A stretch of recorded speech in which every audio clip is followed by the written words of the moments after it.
Primeiros anos. Pelé em jogo contra o Malmö FF, em 1960. O Brasil venceu por 7-1. Pelé junto ao ex-presidente dos Estados Unidos Bill Clinton, em 1997. Edson Arantes do Nascimento nasceu em 23 de outubro de 1940 em Três Corações, Minas Gerais, Brasil, sendo filho de Dondinho, João Ramos do Nascimento, jogador do Fluminense, e Celeste Arantes. Era o mais velho de dois irmãos. 17 Pelé recebeu seu primeiro nome em homenagem ao inventor norte-americano Thomas Edison. 18 Seus pais decidiram remover o I e chamaram-o de Edson, mas houve um erro na certidão de nascimento, levando muitos documentos a mostrar seu nome como Edson, não Edson, como é chamado. 18-19 Ele foi originalmente apelidado de Dico por sua família. 17-20 Edson recebeu o apelido Pelé durante seu tempo de escola por conta da forma que pronunciava o nome de seu jogador favorito, o goleiro Bilé do Vasco da Gama, o qual falava de forma equivocada e, quanto mais se queixava, mais o nome pegava.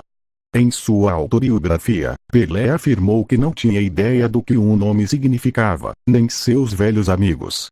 17 Além da afirmação de que um nome é derivado de Bilé, e que significa milagre em hebreu, a palavra não tem nenhum significado em português. Nota 1:21. Pelé cresceu na pobreza, em Bauru, no estado de São Paulo. Ele ganhou dinheiro extra trabalhando em lojas de chá. Ensinado a jogar futebol pelo seu pai, não tinha dinheiro para comprar uma bola de futebol adequada, e geralmente jogava com uma meia recheada com jornal e amarrada com uma corda, ou ainda jogava com uma toranja. 22-17 Jogou por várias equipes amadoras em sua juventude, incluindo 7 de Setembro, Canto do Rio, São Paulinho, e Ameriquinha. 23 Pelé levou o Bauru Atlético Clube Juniores, cujo técnico era Valdemar de Brito, para 2 campeonatos de juventude de São Paulo. 24 Em meados da adolescência, jogou por uma equipe de futebol de salão chamada Rádio 1. O futebol de salão tinha acabado de se tornar popular em Bauru quando Pelé começou a jogar. Ele fez parte da primeira competição de futsal na região. Pelé e sua equipe ganharam o primeiro campeonato e vários outros. 25. De acordo com Pelé, o futsal apresentou desafios difíceis. Ele disse que era muito mais rápido do que o futebol na grama e que os jogadores eram obrigados a pensar mais rápido, uma vez que todo mundo está perto de todo mundo em campo. Pelé acreditou o futebol de salão por ajudá-lo a pensar melhor e mais rápido. Além disso, o futebol de salão permitiu-lhe jogar com adultos quando tinha cerca de 14 anos de idade.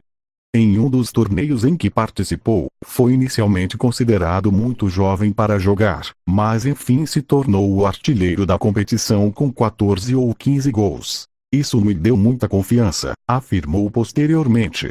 25. Carreira. Santos. Em 1956, Brito levou Pelé para a cidade de Santos para experimentar jogar para o time profissional Santos Futebol Clube, dizendo à administração do Santos que o jovem de 15 anos seria o maior jogador de futebol do mundo. 26 Pelé impressionou o treinador do Santos, Luiz Alonso Pérez, Lula, no estádio Vila Belmiro, e assinou um contrato profissional com o clube em junho de 1956. 27 Pelé foi muito divulgado na mídia local como uma futura estrela. Ele fez a sua estreia em 7 de setembro de 1956, com 15 anos, contra o Corinthians de Santo André e teve um desempenho impressionante em uma vitória de 7-1, marcando o primeiro gol de sua prolífica carreira durante a partida. 28. Quando a temporada de 1957 começou, Pelé foi colocado como titular e, com 16 anos de idade, tornou-se o artilheiro da liga. 10 meses após assinar profissionalmente, o adolescente foi convocado para a seleção brasileira. Após a Copa do Mundo de 1962, clubes europeus, como Real Madrid, Juventus e Manchester United tentaram contratá-lo, mas o governo do Brasil, durante a presidência de Jânio Quadros, declarara Pelé um tesouro nacional oficial no ano anterior para evitar que ele fosse transferido para fora do país. 29. Pelé com o Santos, na Holanda, de outubro de 1962. Pelé ganhou seu primeiro grande título com o Santos, em 1958, o Campeonato Paulista. Pelé iria terminar o torneio como artilheiro da competição com 58 gols, 31 recorde que permanece até hoje. Um ano mais tarde, ele iria ajudar a equipe a conquistar a sua primeira vitória no torneio Rio-São Paulo com um triunfo por 3-0 sobre o Vasco da Gama. 31. No entanto, o Santos não conseguiu manter o título paulista. Em 1960, Pelé marcou 33 gols para ajudar a sua equipe a recuperar o troféu do Campeonato Paulista, mas perdeu no torneio Rio-São Paulo depois de terminar em 8º lugar. 32. Em 1960, Pelé marcou 47 gols e ajudou o Santos a recuperar o Campeonato Paulista. O clube acabou vencendo a Taça Brasil, naquele mesmo ano, ao vencer o Bahia na final. Pelé terminou como artilheiro do torneio com 9 gols. A vitória permitiu que o Santos participasse da Copa Libertadores da América, a mais prestigiada competição de clubes do hemisfério ocidental. 33. Cheguei na esperança de parar um grande homem, mas eu fui embora convencido de que eu tinha sido desfeito por alguém que não nasceu no mesmo planeta como o resto de nós. Goleiro do Benfica Costa Pereira, após a derrota de 5-2 para o Santos. 34. A temporada de maior sucesso do Santos na Copa Libertadores começou em 1962. 35. A equipe foi sorteada para o Grupo 1, ao lado de Cerro Porteño, Deportivo Municipal Bolívia, vencendo todos os jogos de seu grupo, com exceção de um empate em 1-1 fora de casa contra o Cerro.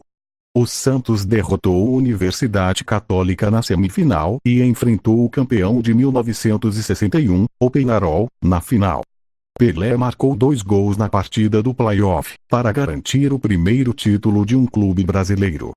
36. Pelé terminou como o segundo melhor marcador da competição, com 4 gols. Nesse mesmo ano, o Santos iria defender com sucesso o Campeonato Brasileiro, com 37 gols de Pelé, e a Taça Brasil. Pelé marcou 4 gols na série final contra o Botafogo. O Santos iria ganhar também a Copa Intercontinental de 1962, contra o Benfica. 37. Vestindo a sua camisa 10, Pelé produziu um dos melhores desempenhos de sua carreira, marcando um hat-trick em Lisboa na vitória do Santos por 5-2. 38-39. Como os campeões, o Santos se qualificou automaticamente para a fase semifinal da Copa Libertadores da América de 1963. O Balete Blanco, o apelido dado para o Santos por Pelé, conseguiu manter o título depois de vitórias sobre o Botafogo e Boca Juniors. Pelé ajudou o Santos a superar uma equipe do Botafogo que continha lendas brasileiras como Garrincha e Jairzinho, com um gol no último minuto, na primeira fase das semifinais, transformando em 1-1. Na segunda fase, Pelé marcou um hat-trick no estádio do Maracanã na vitória do Santos por 0-4. O Santos iniciou a série final ao vencer, por 3-2, na primeira fase e derrotou o Boca Juniors 1-2, na La Bombonera. Foi uma proeza rara em competições oficiais, com outro gol de Pelé. 40. Santos se tornou a primeira equipe brasileira a conquistar a Copa Libertadores em solo argentino. Pelé terminou o torneio com 5 gols. O Santos perdeu o Campeonato Paulista depois de terminar em terceiro lugar, mas ganhou o torneio Rio-São Paulo depois de uma vitória 0-3 sobre o Flamengo na final, com Pelé marcando um gol. Pelé também ajudaria Santos a reter a Copa Intercontinental e a Taça Brasil contra o Milan e o Bahia, respectivamente. Pelé é o artilheiro com o Santos. Na Copa Libertadores da América de 1964, o Santos foi derrotado nas 2 partidas da semifinal pelo Independiente. O clube venceu o Campeonato Paulista, com Pelé marcando 34 gols. O Santos também compartilhou o título Rio-São Paulo com o Botafogo e ganhou a Taça Brasil, pelo 4º ano consecutivo. Na Copa Libertadores da América de 1965, o Santos atingiu as semifinais e enfrentou o Peñarol em uma revanche da final de 1962. Depois de 2 jogos, um playoff foi necessário para quebrar o empate. 41. Ao contrário de 1962, o Peñarol saiu por cima e eliminou o Santos por 2-1. Pelé seria, no entanto, o artilheiro do torneio, com 8 gols. 42. Isto provou ser o início de um declínio com o Santos, não conseguindo reter o torneio Rio-São Paulo.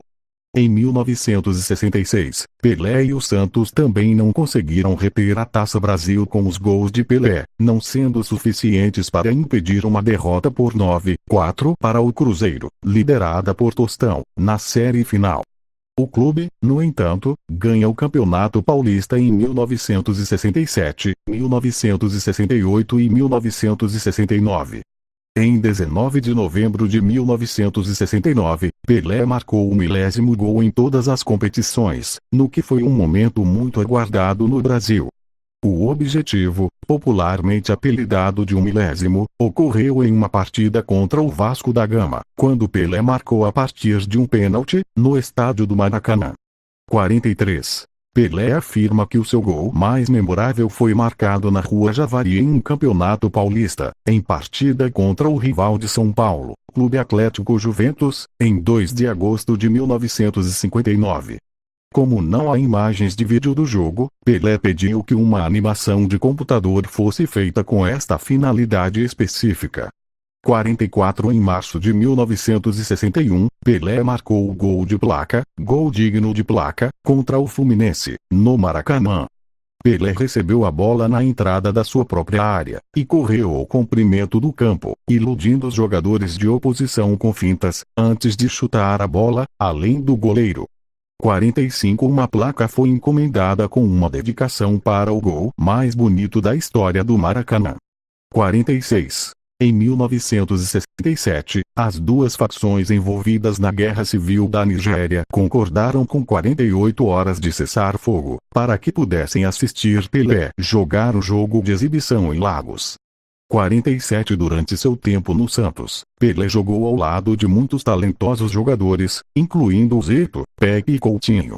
O último foi seu parceiro em inúmeras jogadas, ataques e gols. 48. Camisa 10. Depois de Pelé, a camisa 10 passou a ser vestida pelo melhor jogador do time, tanto no Brasil quanto no exterior. No time do Santos e no do Cosmos de Nova York, ele utilizava esse número por ser um meia-esquerda. Em sua estreia na seleção brasileira, Pelé atuou com a camisa de número 9, a camisa de número 10 ele só começou a utilizar a partir do Mundial de 1958, cuja distribuição da numeração se deu de forma aleatória por um membro da FIFA, posto que a delegação brasileira havia deixado de fornecer aos organizadores daquele Mundial a numeração dos atletas. 49.